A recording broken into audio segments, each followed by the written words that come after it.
हामीले नै बालेनजीलाई दोष लगाइदिनु भयो, मलाई बलात्कार गर्यो भनेर सुदनजीलाई दोष लगाइदिनु भयो, रवि लामिछानेलाई दोष लगाइदियो अनि उहाँहरू गएर जेल बस्ने त।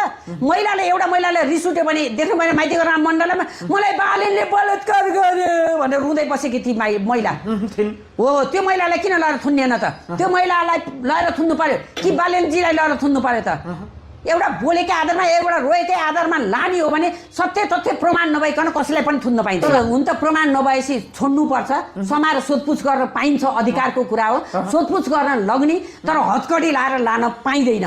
हतकडी त एउटा ज्यानमारा हुनुपर्छ, बलात्कार पुष्टि हुनुपर्छ अनि हतकडी नै लाउने भने ज्यानमारा हो यो भनेर प्रतिवेदन आएको मान्छेलाई नेताहरूलाई चाहिँ किन आफ्नो प्राइभेट गाडीमा लानुभयो त? उहाँहरूलाई चाहिँ हतकडी लाएर लानु पर्थ्यो नि त। नेतालाई चाहिँ हतकडी लाउनु नहुने, हामी सर्वसाधारण जनतालाई चाहिँ हतकडी लाउनु पनि यो पनि गलत हो। र अर्को कुरा, एउटा बहिनीले माइती गएर मण्डलामा बसेर सुदन चोर, सुदन के ज्यानमारा हो भनेर त्यत्रो उ गरिन, नारा लगाइन् र केपी बा आदेश देऊ हामी नेपाल जलाउँछौँ भनिन्। उनलाई कुनै कारबाही भएन। तर उनकै त्यो पोस्टमा गएर हाम्रा नेपाली छोराहरूले गएर दाजुभाइले गरेर कमेन्ट गरेको आधारमा साइबर ब्युरो CIB ले समायो। यो किन?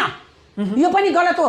देश जलाउँछु भन्नेलाई चाहिँ कारबाही छैन, एउटा कमेन्टको आधारमा कारबाही गर्छ भनेदेखि यो सरकारलाई पनि सुदन गुरुङले जेल मारे हो, प्रमाण दिनु पर्यो नि त त्यो बहिनीलाई नि, प्रमाण देऊ न त।